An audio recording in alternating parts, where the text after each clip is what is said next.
Police in southern Thailand have found two more camps believed to have held human trafficking victims, one containing a buried skeleton.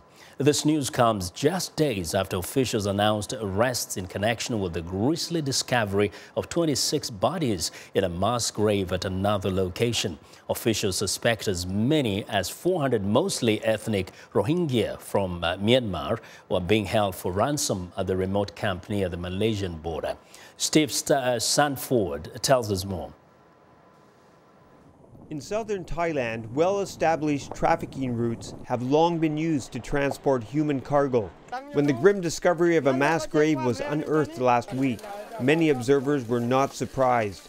Many groups have documented the extensive networks that traffic and extort people from Myanmar and Bangladesh who are seeking a better life. Human Rights Watch's Phil Robertson says it is a thriving trade.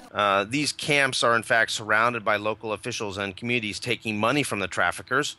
And at more senior levels, say at the provincial level, we have officials looking the other way. People know what's going on. The issue is that they're not doing anything about it, or they're actually in cahoots with these traffickers. In response to rampant corruption, desperate civilians have formed militia patrols to drive the traffickers away from their villages, often just kilometers away from tourist beaches. With government permission, these squads have had some success in rescuing small groups of mostly Rohingya migrants, but their experiences show the enormous challenges against the deep-rooted gangs, says militia leader Churchai Papatam Yutanon. We can't make trafficking stop, but at least slow them down. It's not like the past. In the past, the broker moved 40 or 50 Rohingya each time, but now they break to smaller groups, like 10 or 20 each time.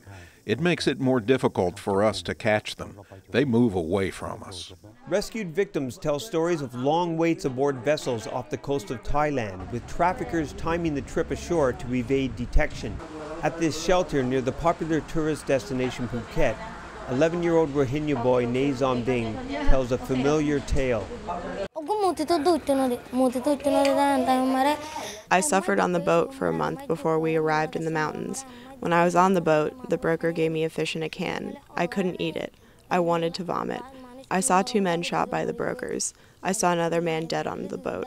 Last year, U.S. authorities downgraded Thailand to the lowest level for its efforts in combating human trafficking. But the latest finds indicates the problem could be even worse than officials feared. Steve Sanford reporting for VOA from Khao Lak, Thailand. Well, now staying in Thailand, a historic bust of ivory from Kenya was recently seized. Ivory poaching remains a huge problem in Africa and Asia. VOA's Carolyn reports. Thailand seized 3 tons of ivory that had been shipped from Kenya in the second biggest bust in the country's history. The 511 elephant tusks bound for Laos and worth $6 million were seized on April 25th upon arrival at a major port in Chonburi province in eastern Thailand. Authorities say the seizure came after custom officials in Laos and Thailand were tipped off and tracked the containers from Kenya. The ivory, hidden in sacks among tea leaves, was shipped out of Kenya in March and went through ports in Sri Lanka, Malaysia, and Singapore before arriving in Thailand. The bust came 1 week after Thai customs officials seized 4 tons of tusks in what officials say was the nation's biggest seizure. We have always been strict. I think the news of 2 consecutive busts is big and worldwide. The transnational crime networks must realize it's getting increasingly difficult to send their shipments past Thailand, but I think they will try to come up with more complicated means, so we've already prepared measures to combat this. Poachers have killed tens of thousands of African elephants for their tusks in recent years to meet high demand for ivory in Asia.